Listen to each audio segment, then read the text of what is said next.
Muy buenas noches, buenos días o buenas tardes, dependiendo de dónde se estén conectando. Mi nombre es Richard Pindargote Rodríguez, soy médico imaginólogo, miembro de la Sociedad de Radiología y Diagnóstico por Imágenes de Manabí, docente de la Escuela de Medicina de la ULEAM, Universidad Laica de Loyola del Faro. El propósito de llevar adelante estos videos es compartirles y transferirles noticias que tienen carácter científico, que tienen carácter médico en relación con el COVID-19, con esta pandemia y cuarentena que todos estamos llevando de una u otra manera. Para ello, iniciamos una serie de videos que aproximadamente desde el mes de marzo los estamos llevando prácticamente de una forma regular, y en los últimos 2 meses al menos están siendo transmitidos los días viernes, domingo y los días miércoles. Y siendo hoy día domingo 30 de agosto del 2020, mientras que la hora local es 20 horas con 5 minutos desde la ciudad de Puerto Viejo, Ecuador, damos inicio a este video, y para ello enviamos un caluroso y afectuoso saludo a todas las personas que están convaleciendo algún tipo de enfermedad, mucho más aquellas que están pasando por el COVID-19 o ya lo pasaron. Sin lugar a dudas, de una u otra forma, por ser una noticia tan mediática, por tener tanta connotación de prensa, al estar enfrentándonos al COVID-19, las personas tendemos a estresarnos y preocuparnos un poco más de lo que sería frente a otro tipo de enfermedades. En algunos casos al menos el resultado es bastante positivo, en otros lamentablemente la situación es de empeoramiento e incluso llegando a los extremos fatídicos. Y en virtud de esos extremos fatídicos también llegamos con un abrazo de solidaridad a todas las personas o grupos familiares que han llegado a perder alguno o muchos de sus miembros, y bueno, simplemente podemos decir que se siente mucho esa ausencia, y obviamente que nunca el dolor podrá ser equiparado, ni disminuido, ni quitado.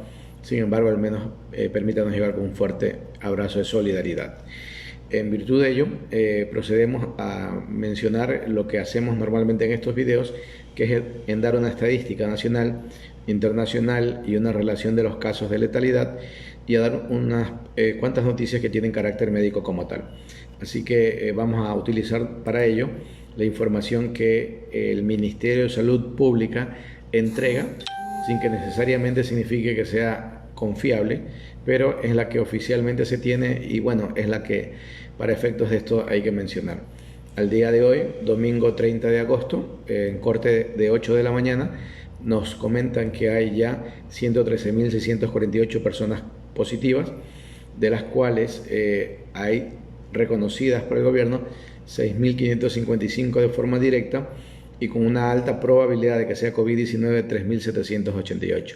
Ya superamos las 10.000 personas fallecidas para nosotros, que tenemos 113.000 casos. Por lo tanto, estamos en alrededor, con cifras oficiales, de una letalidad por encima del 9%, que es una letalidad bastante alta si la comparamos con los países que han llevado la pandemia de mejor manera. A nivel mundial, lo que está ocurriendo por el COVID o con el COVID ahora, que ya hemos superado en el número de casos en el planeta Tierra más de 25 millones, para ser exacto 25.127.297, y teniendo un número de fallecidos de 844.695, una cantidad bastante enorme de personas fallecidas lastimosamente. Estados Unidos sigue en primer lugar y muy de largo, con casi ya 6 millones de pacientes contagiados. En el momento que estamos dando este video tiene 5.994.000.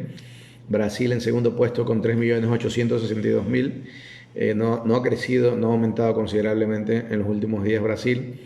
El que está en tercer puesto, que es la India, este sí ha crecido muy considerablemente en los últimos días, ya está con más de 3.542.000 en ese puesto. Rusia, que también se encuentra con un crecimiento leve desde hace algún tiempito, está en cuarto puesto con 987.000. Perú se encuentra en quinto puesto con 639.000.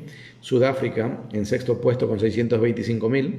Colombia en séptimo puesto con 599.000, México en octavo con 591.000, España en noveno con 439.000, Chile en décimo con 409.000.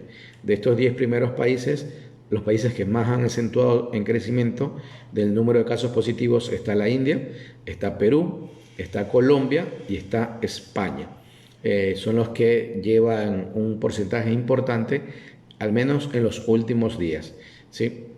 En el puesto 11 encontramos ya situada a la Argentina con más de 408.000 casos, Irán en el 12 con más de 373.000, Reino Unido en el 13 con más de 336.000, Francia en el 14 con más de 315.000, Arabia Saudita en el 15 con más de 314.000, Bangladesh 16, Pakistán 17, Turquía 18, Italia 19 y con más de 243.000 Alemania en el puesto 20. Alemania hace mucho rato que se encuentra en esa posición para tener una idea. Luego en el 21 se encuentra Irak, en el 22 Filipinas, en el 23 Indonesia, Canadá en el 24, Ucrania en el 25. En el puesto 26 está Qatar, Bolivia con más de 115.000 casos está en el 27, Israel, que superó a Ecuador, al menos en cifras oficiales, está en el puesto 28 con 114.000 y Ecuador está en el puesto 29 con más de 113.000. Kazajistán cierra el puesto 30 con más de 105.000. Y es interesante ver que ya Egipto 31, República Dominicana puesto 32, Panamá puesto 33, ya superan a China que se encuentra en puesto 34 con más de 89.878. Pero tocando muy de cerca el número de casos, Rumania está en el puesto 35 con más de 86.000, Omán en el 36 con más de 85.000, Kuwait, Bélgica en el 37 y 38 con más de 87.000, en el puesto 39 se encuentra Suecia con más de 83.000, o sea, dentro de poco es más probable que superarán a China en el número de casos. Entonces, eso es lo que tenemos hasta ahora, al día 30 de agosto.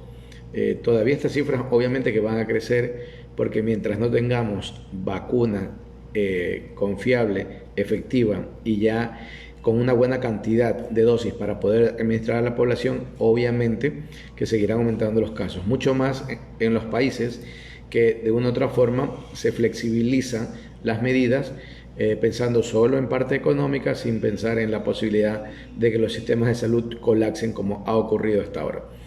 Entonces, cuando ya hemos superado los 25 millones de pacientes, tenemos más de 844.000 fallecidos.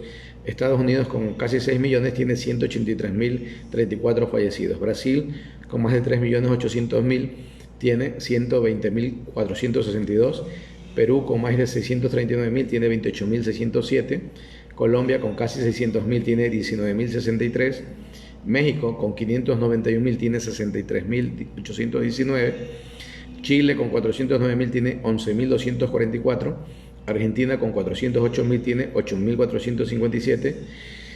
Si analizamos, porque son más o menos estadísticas similares en cuanto al número de afectados entre Chile y Argentina, vemos que mientras en Chile hay 11.244, en Argentina hay 8.457.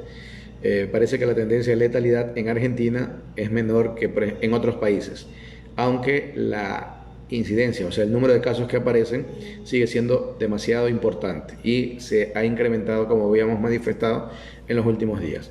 Bolivia tiene más de 115.000 con 4.938, ahí estaríamos nosotros con más de 113.000 y con más de 10.000 casos de personas fallecidas. República Dominicana con 24.000 tiene 1.681, Panamá con 92.000, 1.995, y aquí viene un grupo de países que tanto en número de casos como en personas fallecidas están en menor rango. Venezuela con 45.000 tiene 381, Costa Rica con casi 40.000 tiene 418, Paraguay con 16.000 tiene 294, Nicaragua con 4.500 tiene 137, Cuba con 3.973, casi 4.000 tiene 94, Uruguay con 1.585 tiene 44 y son los países que mejor llevan las cosas, al menos del grupo de Paraguay, Nicaragua, Cuba y Uruguay. Y como mencionamos siempre, a veces no se trata, pensando en funcionarios públicos, no se trata a veces de intentar, tomar medidas en extremo cuidado y tratar de hacer cosas inexplicables o ilógicas. Yo creo que a veces solamente basta ver el ejemplo de los países que les va relativamente bien y tratar de aplicar ese tipo de cosas. Así que en ese sentido creo que lo que hace Paraguay, Nicaragua, Cuba, Uruguay y en cierta medida Costa Rica y Venezuela debió habernos servido hace mucho rato de ejemplo para poder nosotros tener también el número de casos. Sin embargo, entendamos que estos países llevan muchos años practicando lo que se llama desarrollo de atención primaria de salud, que es el primer lugar donde uno llega a atenderse y que de una u otra manera sirve para decongestionar la atención hospitalaria. Porque de los casos de COVID, recuerden que el 80% de casos serán personas que de una u otra manera tendrán probablemente síntomas, serán o asintomáticos o con síntomas leves. Y los otros casos no necesariamente todos llegarán a ser severos. Y son aquellos severos los que probablemente lleguen a un hospital, mientras los otros no habrá necesidad. Pero siempre y cuando cuente con el equipo, con la arquitectura de salud adecuada, arquitectura sanitaria me refiero, para poder dar respuesta a esto. Muy bien, en virtud de ello, sí me parece interesante, como mencioné, entre los primeros países, por el número de casos que más han crecido, y había yo puntualizado, entre otros, lo que pasaba con la India, lo que pasa con Perú, lo que pasa con Colombia, lo que pasa con España. Pues bueno, el día viernes hablamos lo que estaba sucediendo con Perú y mencionamos las 5 claves para que Perú haya o esté teniendo el número de casos que tiene. Hoy por hoy me parece también interesante poder tocar el tema de Colombia por la forma en cómo ha crecido, tanto así que en el transcurso de pocos días logró desplazar a México del puesto en que se encontraba y logró afianzarse, por decirlo de alguna manera, aunque suena un poquito severa la palabra, logró afianzarse en el puesto número 7. Ya digo, superando a México, España y Chile incluso. Entonces, ¿qué ha pasado en Colombia y qué situaciones ha ocurrido de una u otra manera? Entonces, vamos a tomar el ejemplo de lo que pasa en Bogotá, que es la ciudad que concentra la mayor cantidad de pacientes positivos y obviamente también que concentra la mayor cantidad de fallecidos. Entonces, me permito tomar un artículo que se publica en El País de España y menciona sobre el crudo recorrido del COVID entre las calles desiguales de Bogotá. Y habla de la ciudad cuyo territorio está dividido por estratos. La incidencia de la epidemia es directamente proporcional al lugar que uno ocupa en la escala socioeconómica. Entonces, en la línea de atención de auxilios funerarios que tiene Bogotá para las personas más pobres, el teléfono suena desde las 6 de la mañana y no para hasta la medianoche. Las voces que piden ayuda del otro lado reflejan una realidad, que el coronavirus ha golpeado con fuerzas a todos los estratos bajos, como se llama en Colombia, a la distribución administrativa de las viviendas, que se ha convertido también en una suerte de orden social impuesto, algo parecido al sistema de la India en cierta medida. Menciona Jamie Pachón, dice: nosotros en cada llamada lo comprobamos. A veces no llegan casos enviados desde medicina legal o ahora desde los hospitales.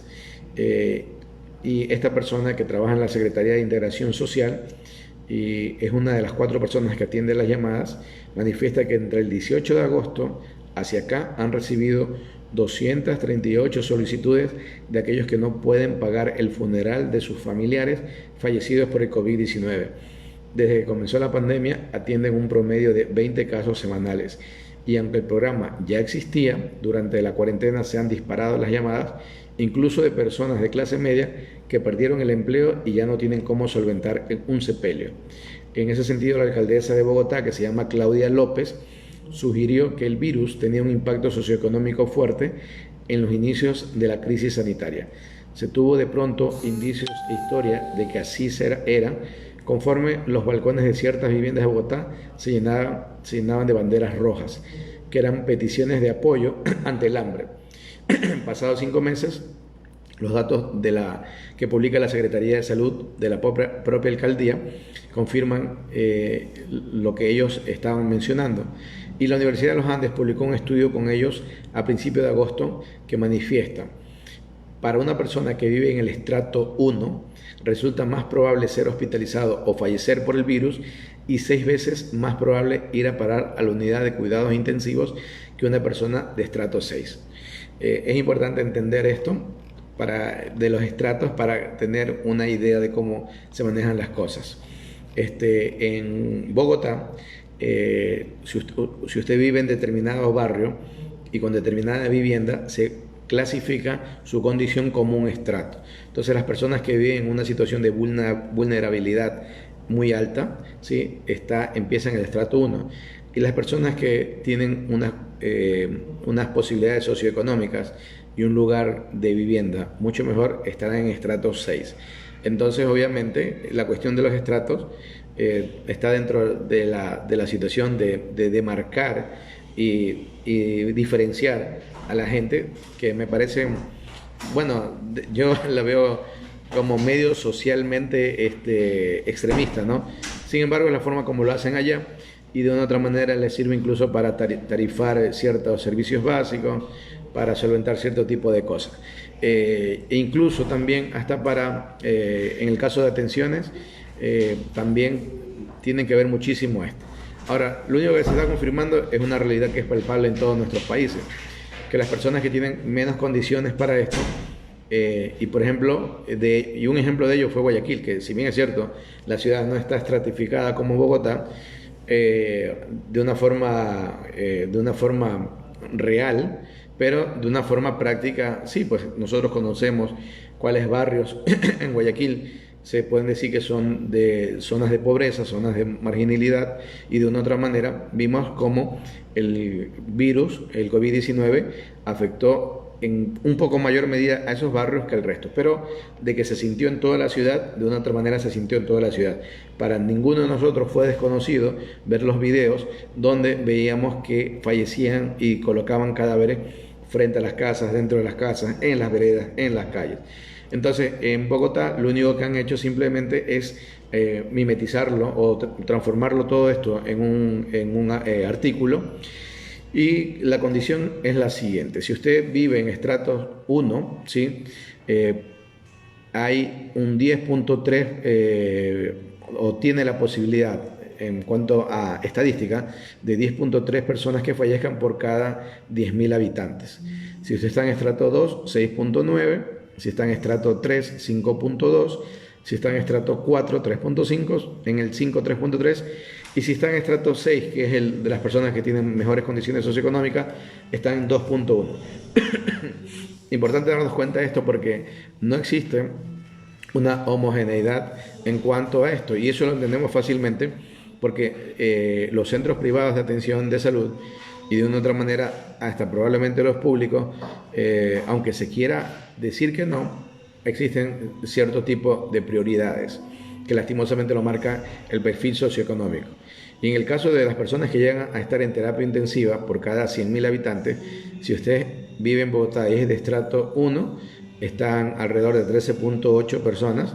Si está en estrato 3, 8.3, y si está en estrato 6, 3.7. O sea, no solamente tiene mayor probabilidad estando en estrato socioeconómico bajo, hablando de Bogotá, y creo que se extrapola todo a Colombia, tiene mayor posibilidades de fallecer, sino también tiene mayores posibilidades de llegar a una unidad de cuidados intensivos. Y obviamente entendemos, ahora se entiende de una forma perfecta cómo es claro que las personas que pueden llegar a fallecer son aquellas que no se actuó de buena manera, no se actuó adecuadamente, y aquellos que estaban sujetos en una unidad de terapia intensiva, o sea, estaban dentro de esto. Y entre más tiempo se pasaba, la posibilidad de aumentar esa mortalidad es mayor. Entonces, para ir terminando con este artículo, habla desigualdad entre comillas, no es un concepto abstracto. El estrato, de hecho, es una medida que se refiere literalmente a las condiciones de habitabilidad del hogar, de la vivienda que lo contiene y de su entorno inmediato, fachada, materiales de construcción y estado de la vía en que se ubica el domicilio.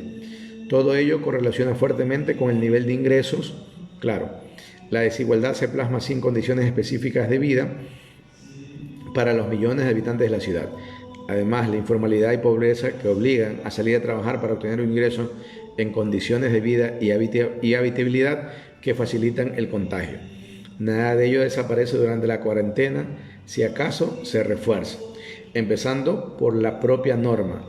Mientras el teletrabajo era mandato para una mayoría de empleos de oficinas y profesionales, habitualmente los mejores pagados, las personas que desarrollan trabajos esenciales o permitidos debían seguir saliendo, y aquellos en servicios personales no podían hacerlo pese a necesitar el ingreso. Una programadora o un arquitecto residentes de estrato 4, 5, 6 han trabajado más de 5 meses en cuarentena más o menos estricta. En hogares más confortables y amplios, un proveedor de servicios estéticos, llámese peluquero, esteticista, apenas ha podido emplearse de manera intermitente la mejor de las veces. Y un operario técnico en una industria permitida no ha dejado de salir a la calle, exponiéndose con ello al contagio. Entonces, el análisis que hacen en este sentido es bastante interesante y no dista tanto de lo que ocurre en otras ciudades, que más o menos iría a la par, como en el caso de Santa Fe, Candelaria, Tuengelito, Ciudad Bolívar, Los Mártires, Antonio Nariño, Usme, Engativá, que son sectores, zonas que conforman la misma ciudad de Bogotá, ¿no? En fin, me parece bastante interesante llevar a cabo esto, y vemos que a pesar de que el virus democratizó la enfermedad como tal, porque no ha respetado ninguna condición social, sin embargo la gente que con menores condiciones es la que todavía ha sufrido más y ha tenido que pagar más estas situaciones. Además que de una u otra manera, estas personas a veces, o por desconocimiento, o por probablemente por no tener todas las condiciones, y diría por lo mismo, por desconocimiento, pero no por no tener todas las condiciones apropiadas para saber cómo actuar frente a algo, es más propensa de poderse infectar. Y ellos que habitualmente viven en lugares donde en cierta medida hay hacinamiento, es muy entendible que si llega una persona contagiada, puede contagiar fácilmente a 10, 20 o 40 personas. Entonces, interesante la forma como lo toma en cuenta el artículo, por todos los condicionamientos que suenan además bastante lógicos. Hay otro artículo también interesante que se publica en la BBC el día de hoy. Habla sobre justamente lo de la pérdida del olfato, la pérdida del gusto, la sensación de sabor, y habla del caso específico de alguien que manifiesta: la carne me sabe a gasolina, textualmente. Mientras muchos han recuperado sus sentidos, otros sufren un fenómeno llamado parosmia, en el que tiene los sabores y olores distorsionados. La anosmia, a es sin, nosmia, ¿no? Entonces es la posibilidad de no sentir, ¿sí?, justamente estos sabores, no sentirlos, sentir nada. Usted prueba 3 alimentos diferentes y no le saben a nada. Pero la parosmia es la situación que distorsiona el sabor y el olor, que eso todavía me parece un poquito más severo, porque usted puede estar comiendo algo que aparentemente es delicioso y le sabe algo feo, ¿sí? Entonces, por supuesto que sí. Kate McHenry, ella dice que bebía el agua de la pila y le sentía un hedor horrible. Esto, junto a otros desagradables olores que destila o que sienta al ducharse, significa que incluso el aseo se ha convertido en algo que debe enfrentar.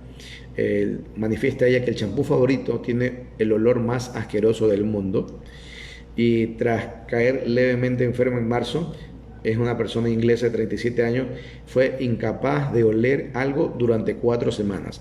Y aquí sí hemos tenido casos de personas que manifiestan este síntoma, 7, 14, 20, sí, más o menos lo mismo, 4 semanas. Su sentido regresó poco a poco, pero a mediados de junio las cosas empezaron a oler muy raras y fueron reemplazadas por un hedor químico horrible. Este hecho ha cambiado la vida de McHenry. Ha perdido peso, tiene ansiedad y añora el placer de comer, beber y socializar. Su problema es tan fuerte que este hedor le desborda, incluso en lugares donde simplemente se cocina comida. Le aterra pensar que ha perdido el sentido del olfato para siempre. Dice ella que le encantan las buenas comidas, salir al restaurante y beber con amigos, pero todo eso se ha ido. La carne le sabe a gasolina y el prosecco a manzana, es un tipo de plato a manzana podrida. Ella manifiesta que si el novio, que se llama Craig, se come un curry, el olor es terrible. Le sale de sus poros y es difícil incluso acercarse a él. Me entristezco cuando cocino en las tardes y el novio Craig le pregunta qué quiere comer y se siente mal porque no hay nada que le apetezca. Sé que todo tendrá un sabor horrendo. Se asusta a quedarse así para siempre. Pero bueno, son las cosas que le están pasando a ella. Y los profesionales reconocen que la parosmia es un signo de recuperación del olfato, pero algunas personas podrían tardar años en que pase este evento. Ahora, para Pascal Hester, también en Inglaterra, la pasta de diente es uno de sus peores enemigos. El gusto químico que desprende le produce tantas arcadas que ha empezado a lavarse los dientes con sal que sabe normal para ella. Como muchos otros afectados por coronavirus, pasaron semanas hasta que mejoró su sentido del olfato, pero entonces comió curry por su cumpleaños en junio y se dio cuenta de lo distorsionado que estaba su gusto. Escupió la comida porque sabía pintura. Algunas cosas se toleran mejor. El café, el ajo y la cebolla son lo peor. Puede comer judías verdes y queso. Lo que le está pasando le afecta. No lo desearía ni el peor enemigo, manifiestas. Pero miren, olores fuertes como café, ajo y cebolla, ¿no?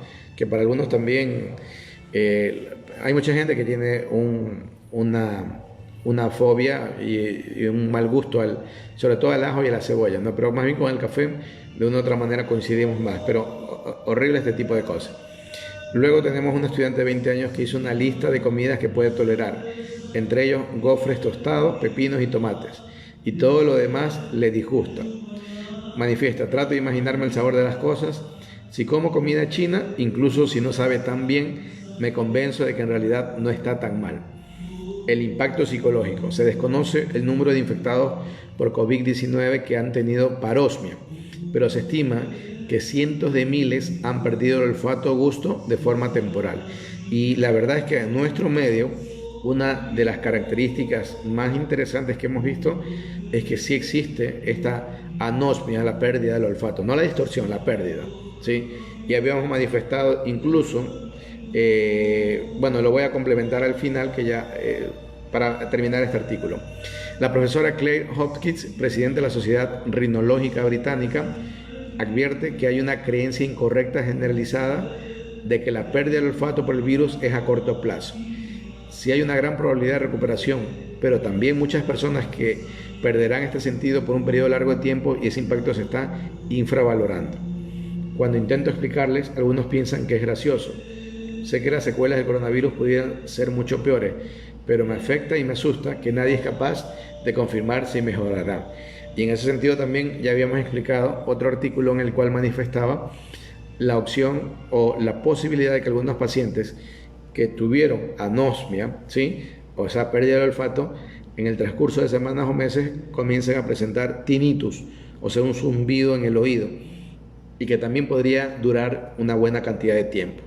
En el caso del tinnitus incluso es necesario que usted consulte con su otorrinolaringólogo porque es importante que se descubra el problema como tal. Muy bien, finalmente les tenía preparado el día de hoy otro artículo, ¿dónde lo dejé? Otro artículo en relación con, a ver si lo encuentro. Bueno, más que artículo, es la opinión de algunas personas que tienen que ver con esto del coronavirus y qué legado quedará frente a la época post-pandemia. Pero antes voy a leer algunas cosas que han escrito por acá para no quedarme tan atrás. Bueno, se ha unido acá la abogada Gladys Pinargote Zambrano, Alex López, Brian Ibarra, Lupe Gisela, Lupita Zambrano, y Lupita Zambrano manda a saludar, muy buenas noches, Brigitte Macías, Emilio Narváez, y Lupita también con más saludos, muchas gracias, Diomari Mor, Ramón González Chinea, Lisette Lucas Villamar, Teresa Saltos. Lupita Zambrano dicen que también mandan saludos Alexandra Maribel Lor Delgado desde Puerto Viejo y también Paulina Pérez Alarza desde Quito. Paulina Pérez Alarza nos ayuda también muchas veces desde Hoja de Ruta y bueno, agradecemos a los amigos que hacen esa conexión en Facebook y siempre es muy grato contar con ellos. Javier Mera Vera, Solange Canaza, Narcisa Ibarra, Julio Franco Rodríguez, Mercy Zambrano Manrique y nos manifiesta: muy buenas noches, una consulta, yo tuve una mala pisada al caminar y desde esa época me duele mucho la pierna izquierda. Me hicieron una radiografía y me sale que tengo un poco de desviación de la columna. Aunque creo que no tiene nada que ver con el COVID, asumo que ha de estar con el dolor. Imagino que si está con esa molestia es importante que vea un traumatólogo, porque probablemente las escoliosis tienden a incrementar los problemas a nivel del nervio ciático y podría estar también acentuándose frente al problema que ya tuvo de la caída, ¿no? Sí es importante entender eso. Lupita Zambrano también manifiesta que manda saludos Carlos Fernando Gonzabay Reyes. Un saludo para nuestro querido amigo, y muchas gracias por estar en contacto por acá, igual con Reinel Cabrera. Son las personas que han podido escribir por acá. Entonces, ¿qué dicen algunas personas con respecto a lo que ocurrirá en la pospandemia del coronavirus? Hay algunas situaciones en ese sentido. Se le pregunta si tenemos la capacidad de anticipar esos cambios, cómo podrían moldear a beneficio probablemente de la humanidad. En medio de la actual crisis hay una oportunidad de concebir el mundo de otra manera, cómo será en términos de instituciones del gobierno, de la economía, el medio ambiente, etc. Se le hace esta pregunta a una persona que tiene mucho conocimiento sobre antropología sobre evolución, sobre desarrollo humano, que se llama Yuval Noah Harari. Él tiene unos libros muy buenos. Hay un libro que se llama Sapiens, que ha vendido más de 27 millones de ejemplares. Hay otro libro que yo lo he leído que es muy bueno, que se llama De monos a dioses. Es un libro que reviste la evolución antropológica del Homo sapiens sapiens, y es muy interesante cómo probablemente por ciertas actitudes y ciertas cosas hicieron que evolucionáramos y tuviéramos la posibilidad de que nuestro cerebro también evolucionara y tener este grado que podemos asumirlo como un desarrollo mental y un desarrollo intelectual superior probablemente a otros animales, probablemente, porque a veces dudamos mucho de eso por el comportamiento que ocurre con algunos de nuestros sucedáneos, de nuestros similares, ¿no? Muy bien, entonces él le hace un abordaje sobre esto. Mil disculpas porque acá los vecinos están en estos pregones de la Virgen y todo eso, y bueno, es imposible aislarme más del sonido porque la forma como lo hacen es muy intenso. Entonces procuro hablar un poco alto para que no dejen de escuchar. Bueno, entonces la entrevista con Yuval Noah Harari, que me parece bastante interesante, es una de los que opinan, igual con Rebecca Greenspan. Ella es economista y es vicepresidenta de Costa Rica, y otra con Jared Diamond, que es antropólogo, historiador estadounidense, y es conocido porque ganó un premio Pulitzer por un artículo sobre armas, gérmenes y acero. Entonces estas son las respuestas de ellos. Vamos leyendo individualmente para ver si podemos tener alguna condición más interesante, ¿no? Entonces vamos leyendo acá. Dice, es importante. Es que me salté un poquito, mil disculpas. Aquí. La crisis del COVID-19 podría marcar un hito, un momento de cambios significativos en la historia de la vigilancia, porque la vigilancia está siendo revolucionada, comenta el profesor Yuval Noah. Se está transformando de una vigilancia de la piel a una vigilancia subcutánea. Historiador señala también que el gobierno y las corporaciones se concentraban a monitorear lo que pasaba en la superficie, por encima de la piel. ¿A dónde vamos? ¿Con quién nos reunimos? ¿Qué compramos? Ahora sostienen, por la raíz de la pandemia, están concentrados cada vez más en lo que nos pasa por dentro del cuerpo. ¿Sí? Estas observaciones nos pueden informar si estamos enfermos o no, pero también les puede decir cómo nos sentimos. Dice, porque los sentimientos, igual que las enfermedades, son fenómenos biológicos. Y esto es muy sencillo de verlo. Vean ahora que muchos lugares para poder ingresar te toman la temperatura. O sea, te hacen un análisis. Y hay muchas cámaras de lugares públicos grandes donde pueden medir la temperatura corporal y hacen un escaneo, sin necesidad de que te coloquen ninguna pistola, de cuál es tu temperatura. Entonces, obviamente que podría cierta gente modificarla tanto para arriba como para abajo, porque si yo voy dentro de un vehículo con calefacción o un medio tropical como el nuestro, con los vidrios cerrados, y me bajo rápidamente, obviamente que tengo una temperatura por encima de ahí, pero en general sí vemos esos escaneos que están ocurriendo, ¿no? A través de las señales que emiten las funciones biológicas se puede deducir si crees lo que estás leyendo, si manifiestas escepticismo, si algo te molesta, inclusive si sientes miedo. Es una tecnología de doble filo, eso afirma el profesor. La vigilancia subcutánea podría crear el mejor sistema de salud del mundo, un sistema que podría detectar una enfermedad antes de que tú te des cuenta que la tienes, pero también podría dar paso al peor régimen totalitario que jamás haya existido, un régimen que nos conoce mejor que nosotros mismos. O sea, son las probabilidades que hay siempre en los extremos cuando una nueva tecnología, una forma nueva de llevar las cosas se puede dar. Y para esto ya hemos sido testigos de algunas situaciones que han ocurrido, ¿sí? Que antes nos parecía increíble y que ahora es lo más común. Por ejemplo, el mismo hecho de hacer llamadas telefónicas, hacer videollamadas, antes era impensable, antes solo aparecía en las películas, como en Viajes de las Estrellas, etcétera, pero ahora es lo más común. Es más, la posibilidad que ustedes me pueden estar mirando y escuchando justamente está en parte en esto. Yo también esto he manifestado muchas veces. A buena hora que la pandemia llegó en esta época. Imagínense en Ecuador que la pandemia hubiera aparecido en 1999, donde el servicio de telefonía celular era mínimo, casi no existía, donde el déficit en cuanto a la cobertura de telefonía fija era bajo también, o sea, el déficit era alto y la implantación de telefonía fija en cuanto a las personas que lo tenían era bajo y estaba confinado a las grandes ciudades. Imagínense que nos hubiera agarrado en 1999 esta pandemia, ¿sí? De una u otra manera la cosa hubiera sido mucho peor todavía. Y además que solamente contando con la información oficial de lo que nos decía el gobierno y con los medios de comunicación tradicionales, que de una u otra manera lo único que hacen es, en este caso de Ecuador, solapar, de un otro caso encubrir, de un otro caso también maquillar todo lo desastroso que ha hecho el gobierno y el Ministerio de Salud, ¿sí? En todo sentido, pero mucho más en relación a la pandemia. O sea, son cosas tan increíbles porque este presidente que tenemos va hace 2 días a Guayas, a un lugar del Guayas, a entregar 2 casas. Dos casas, una y dos, ¿sí? Y llegó a Manabí a entregar también unas cuantas casas de caña gadúa, manifestando de una forma inconsciente, ilógica y tonta, creyéndonos que nosotros estamos en ese nivel de que están hechos con un material resistente del rural. Por favor, qué tontería. Entonces, miren si esto nos hubiera pescado en 1999, lo complicado que sería, porque de una u otra manera, ¿sí? Esto que hacemos nosotros de realizar teletrabajo, imposible.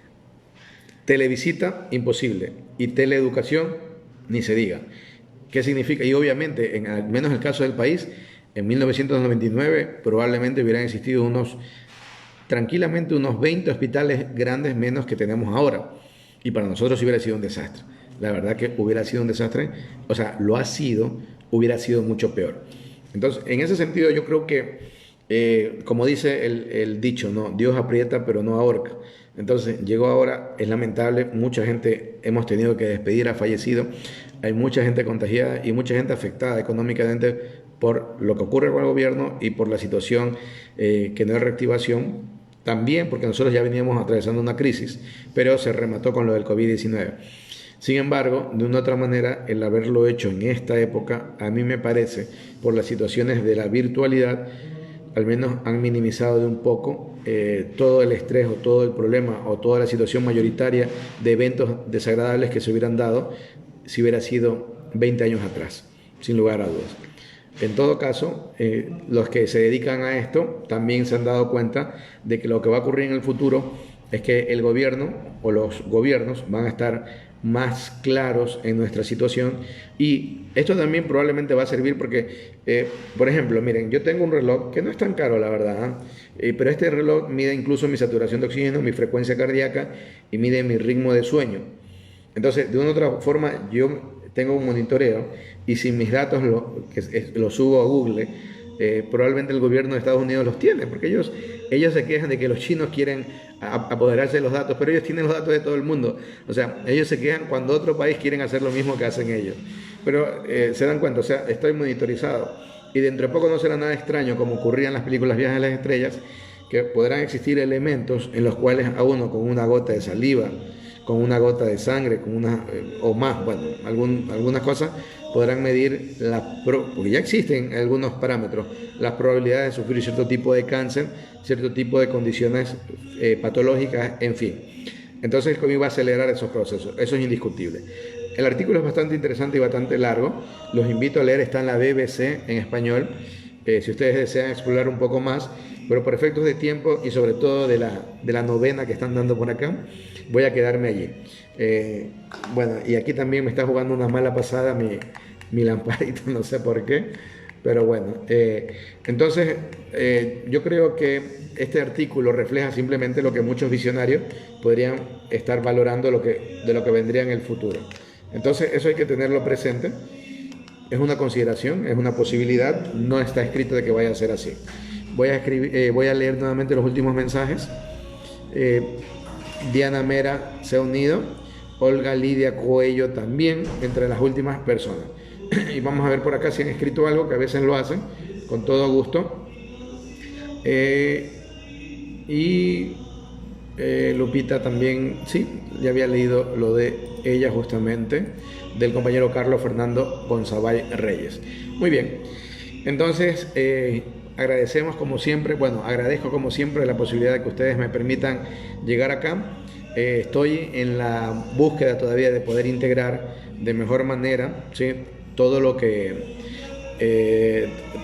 videos, haciéndolo de una forma más entretenida. Entonces, de pronto, si continuamos con esto, dentro de poco quizás podrían venir unas sorpresas en relación a ello. Ojalá que tengan un resto de la semana bastante interesante. Mañana es lunes 31 de agosto, se termina el mes. Vendrá septiembre y la probabilidad de que incluso países de Latinoamérica ya tengan vacuna rusa en fase 3. Así que eso ya debería comenzar a darnos un hálito de esperanza, un hálito de tranquilidad, pero no confiarnos. Mañana empezamos una nueva semana. Traten de renovarse mentalmente, traten de renovarse en energías, porque de una u otra forma todo lo que ustedes busquen que se pueda realizar o generen desde su yo interno se puede trasladar hacia el exterior. Si ustedes creen que las cosas van a ir mal, créanme que van a ir mal. Y si de una u otra manera ustedes creen que las cosas van a ir bien, es probable que pudieran ir bien. Así que hay que ponerle mucha buena energía a todo lo que hagan y a intentar dar lo mejor de ustedes. Dentro de esta época de adversidades y dentro de lo que vivimos Ecuador, lo que yo he denominado la doble pandemia. Pandemia 1, COVID-19, pandemia 2, Lenin Moreno y toda su gallada de secuaces que solo han demostrado ser el peor gobierno de la historia, el más corrupto, el más traidor, ¿sí?, y el más desleal. Pero en todo caso, como dicen acá, a todo pavo le llega su hora, así que a estos también les va a llegar su hora. Cuídense mucho, que si no lo hacen ustedes, olvídense, el gobierno no lo va a hacer y ustedes tienen una labor importante con ustedes y con su familia. Así que a cuidarnos, que el problema no ha terminado, y si Dios lo permite, el día miércoles estaremos por acá de nuevo y que pasen de lo mejor. Muchas buenas vibras, bendiciones y cuídense mucho. Chao, chao.